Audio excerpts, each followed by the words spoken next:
Estamos con Mariano Cerezo, que es el secretario federal y responsable del sector de automoción y componentes.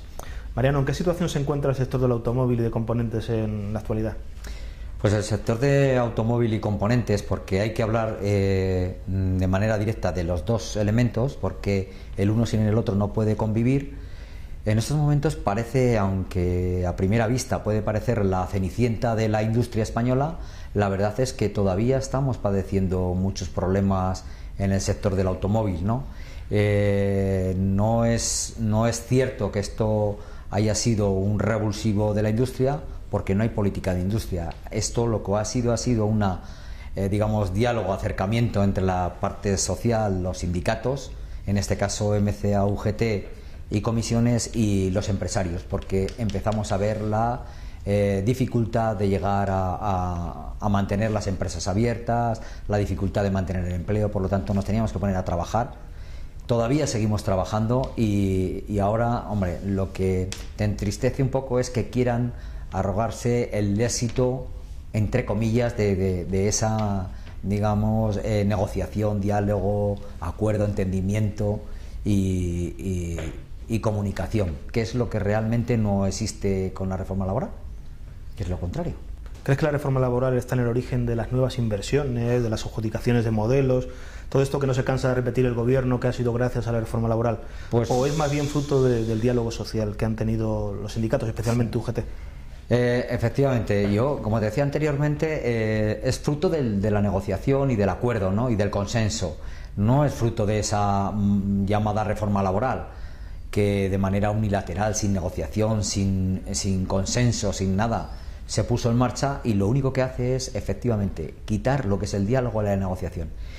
Y para cuando ellos vienen, nosotros ya hemos ido, en el sentido de que nosotros, como veíamos que iba a ser más vencer que convencer, nosotros lo que tratábamos era de llegar a un acuerdo, a un entendimiento entre los empresarios. Lo entendieron también muy bien, porque en el último foro del automóvil, la FAB, quedó demostrado y patente que todos y cada uno de los consejeros delegados de las empresas que hoy montan automóviles en España, que son muchas, estaban encantadas con la situación de negociación colectiva y negociación de acuerdos con los comités de empresa, demostrando y poniendo de manifiesto que los sindicatos en España, y en concreto UGT, es un sindicato responsable, negociador y de talante, totalmente abierto a llegar a acuerdos, y que no teme a un sacrificio en consecuencia con los resultados. Porque no hay que olvidar que nosotros, es verdad que hemos hecho sacrificio, los trabajadores al final hemos tenido que sacrificar cosas, pero con la mirada puesta en el futuro del empleo, que es lo que nosotros hacíamos. Todos y cada uno de los acuerdos eran pensados en el mantenimiento del empleo y la calidad del empleo que mantiene en este momento el automóvil. Curiosamente, los acuerdos que se han firmado en la mayoría de las empresas fueron antes de que el gobierno del PP llegara al poder.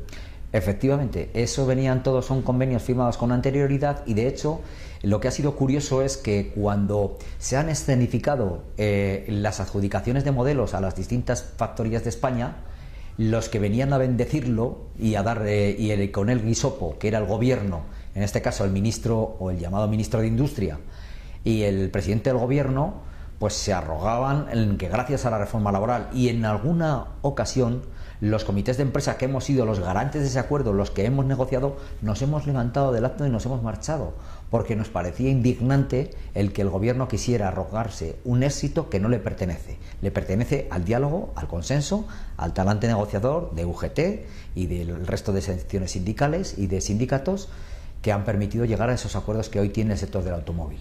¿Qué problemas crees que tiene el sector? Estructurales, sobre todo. El problema que tiene el sector estructurales es el que hay una falta de liderazgo industrial. Para mí ese es el mayor problema. No hay un Ministerio de Industria que mire por la industria. La capacidad industrial en España ha caído enormemente. Los fabricantes de automóviles hacen verdaderos sacrificios, esfuerzos por llegar a acuerdos. Los sindicatos y los trabajadores hacemos verdaderos sacrificios y esfuerzos para llegar a acuerdos. Y cuando nos encontramos que luego cualquier esfuerzo que hacemos salarialmente o laboralmente queda descompensado por los costes elevados de logística, porque no hay infraestructura no hay que olvidar que España es el segundo productor de Europa en vehículos, pero que el 85% de la producción es sacada o llevada al corazón de Europa. Por lo tanto, necesitamos unas vías rápidas de comunicación en la que los costes logísticos bajen. Y ese es un problema de estructura, lo mismo que se nos plantea en el futuro el problema de la energía, del encarecimiento de la energía. No vamos a ser capaces de ser competitivos y no puede ser que todo sea en base a bajada de salarios y a esfuerzos de las dos partes, tanto de empresarios como de trabajadores, y que el gobierno esté aquí de invitado de piedra, ¿no? Y de convidado de piedra. Precisamente ANFAC suele decir con reiteración que los costes laborales son uno de los factores que más influyen a la hora de la competitividad y que como son muy altos, pues por eso intentan siempre rebajarlos, ¿no? En este caso, sin embargo, como tú bien has dicho, los costes de logística suponen también un porcentaje similar al de los costes laborales. Efectivamente.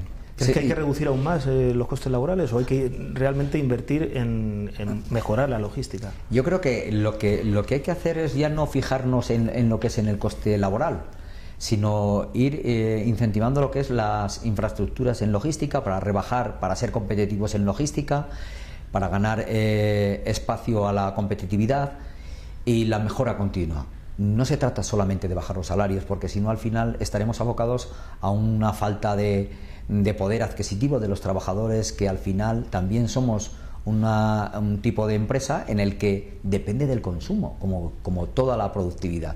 Entonces, si estamos achacando continuamente a lo que es la bajada de salarios, llegará un momento en que no vamos a poder crear ese consumo necesario para mantener no solamente la industria y el consumo interno, sino ser capaces de trasladar fuera de nuestras fronteras la producción que realizamos.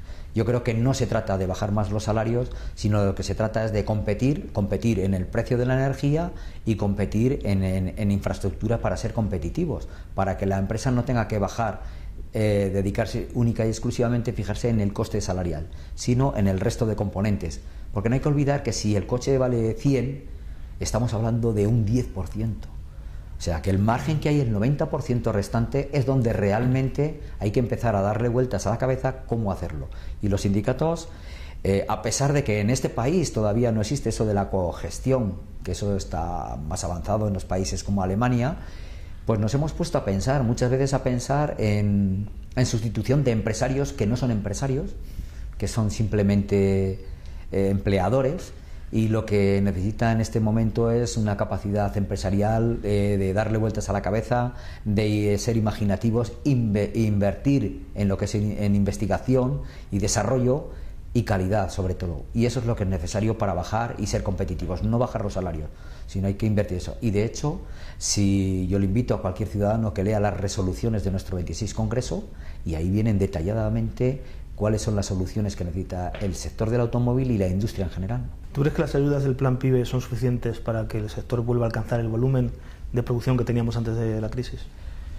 Hombre, es importante el incentivo que hay para el cambio de automóvil, de compra de automóviles, pero no hay que olvidar que no se puede sostener un mercado a base de subvenciones. Lo que hay que hacer son políticas activas de verdad, políticas activas de creación de empleo, para que la gente tenga empleo y tenga posibilidad de consumir, de gastar, de comprar. Eso es lo que hay que hacer. Y sobre todo, y ante todo, garantizar el que la gente tenga un salario digno, normal, y que pueda trabajar. No se trata de trabajar mucho más, sino de trabajar más gente, para trabajar un poco menos todos, pero trabajar mucha más gente, para poder tener más capacidad de consumo. Una de las apuestas que tenía el sector de automoción hace unos años, antes de que surgiera esta crisis tan dura, era el coche eléctrico. ¿Crees que tiene futuro el coche eléctrico? ¿Sigue teniendo futuro? El coche eléctrico tiene futuro y tiene cabida en la sociedad. De hecho, yo creo que es el futuro del transporte urbano en cosmopolita, en las ciudades. Yo creo que puede tener futuro. Pero claro, ahí nos volvemos a tropezar con lo mismo de siempre. Para ello necesitamos unas inversiones en infraestructuras de los gobiernos, del gobierno en este caso, y creo que en el caso del gobierno popular no tiene esa intención. Es inversión, porque el coche eléctrico necesita una serie de mantenimiento, necesita una serie de instalaciones en el que en estos momentos no somos capaces de ofrecer a la sociedad. No podemos poner el carro antes que los bueyes. Tenemos que exigirle al gobierno que efectivamente apueste por las energías renovables, por las energías limpias. Las empresas están invirtiendo en investigación y desarrollo de coches eléctricos, pero el gobierno no es capaz de poner los medios para que eso sea funcional. Y claro, ¿de qué nos sirve tener un coche eléctrico si luego no sabemos dónde lo podemos enchufar, ¿no? El sector del automóvil sigue siendo, pese a la crisis que atraviesa, uno de los referentes de la economía por su aportación al PIB, por el volumen de empleo que tiene. ¿Qué crees que puede aportar de ejemplo el sector del automóvil a otros sectores que están realmente hundidos, como el sector naval o el sector naval? Sí. Bueno, pues la verdad que el sector naval, la verdad que yo a los compañeros del sector naval no es que estén hundidos, porque tecnológicamente están tan preparados o más que el sector del automóvil. El problema del sector naval es que tenemos un gobierno que no defiende los intereses de los astilleros y demás, y no defiende, digamos, los contratos que se manejan por ahí. Y lo vamos a tener muy pronto con las adjudicaciones de barcos de gas a otros países, que España resulta que se ha quedado sin nada, ¿no?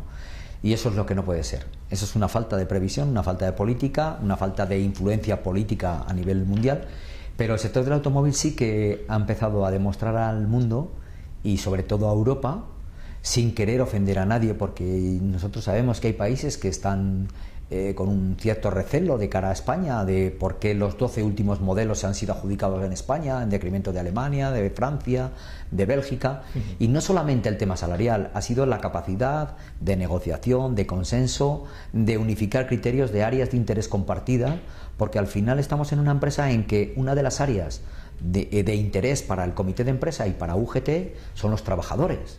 Y para la empresa son sus beneficios, pero hay unas áreas que son de interés compartidas, que se solapan, que esas son las que tenemos que intentar llegar a acuerdos. ¿Para qué?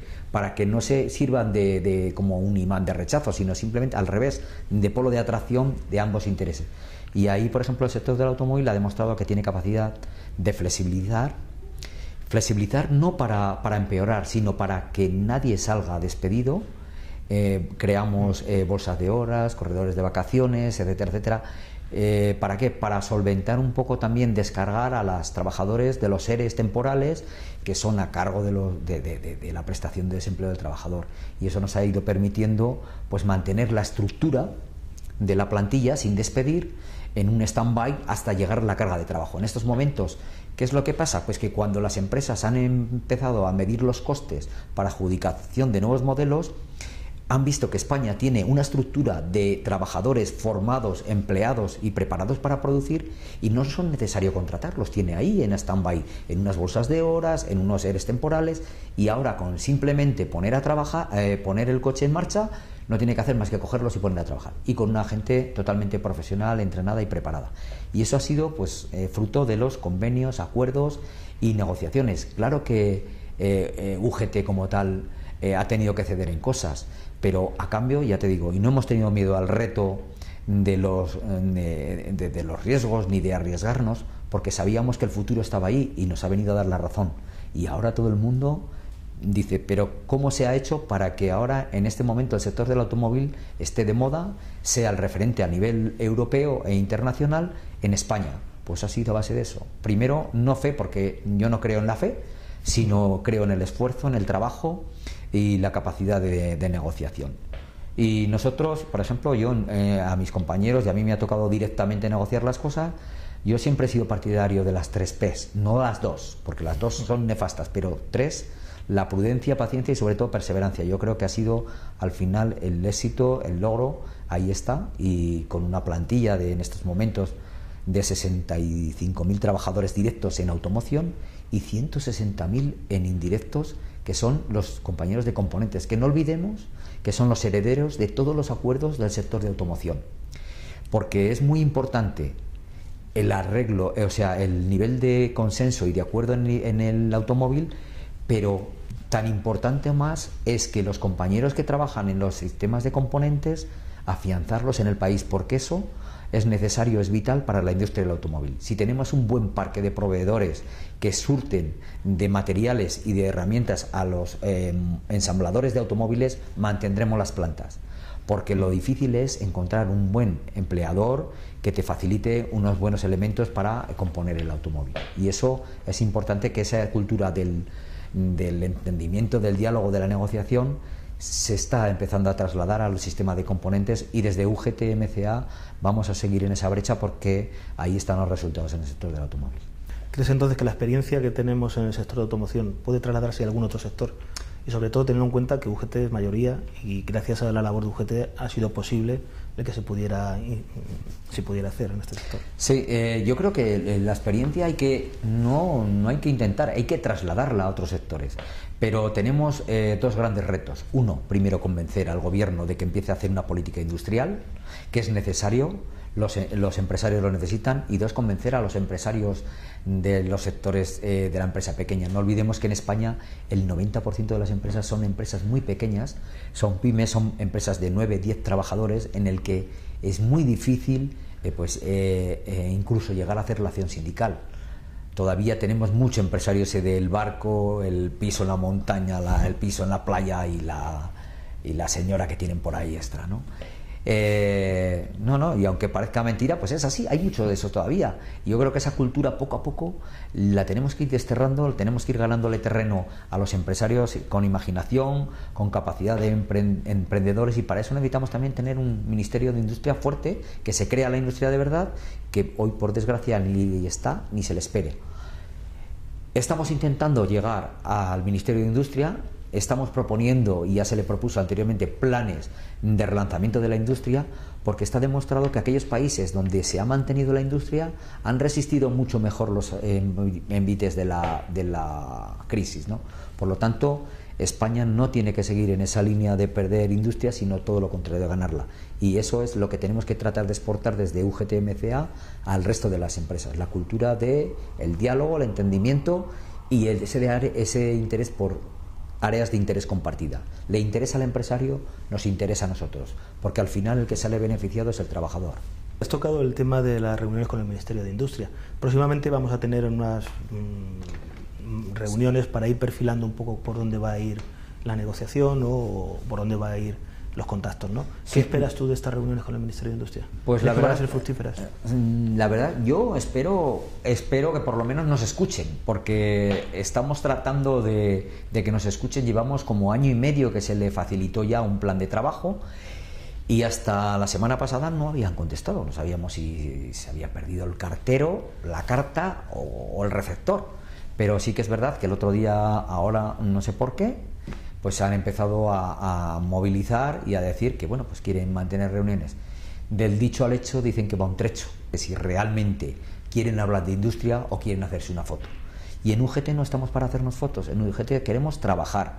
Las fotos ya se lo harán el día que se firme un buen pacto por el empleo, una buena política industrial, ya se lo hará nuestro secretario general y el ministro de Industria, que es lo que tiene que ser la foto. Pero la foto tiene que ser como primer marco la escena de una política industrial correcta y que sirva para crear empleo en España.